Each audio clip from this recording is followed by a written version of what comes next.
মহারাজ, আমি আপনার জন্মদিনে একটা হার বানিয়ে এনেছি, এইটা ভরে নিন। মন্ত্রী, এর গলা কেটে দাও যাতে এ কোনোদিনই হার না পড়তে পারে। মহারাজ, এমনটা করো না।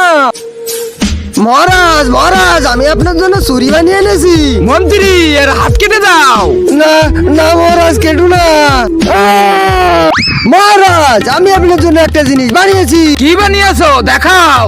টানটানা। তার আগে যারা এই গরিব অসহায় মানুষদেরকে ভালোবাসো তারা একটু লাইক কমেন্ট করে যাও, আর যারা মা বাবাকে ভালোবাসো তারা চ্যানেলটি সাবস্ক্রাইব করে যাও, আর কমেন্ট বক্সে লিখে যাও আই লাভ ইউ মা বাবা। হ্যাঁ মন্ত্রী। জি মহারাজ, আমি বুঝে গেছি। এবার তোর ব্যান্ড খোল তাড়াতাড়ি। কিন্তু কেন?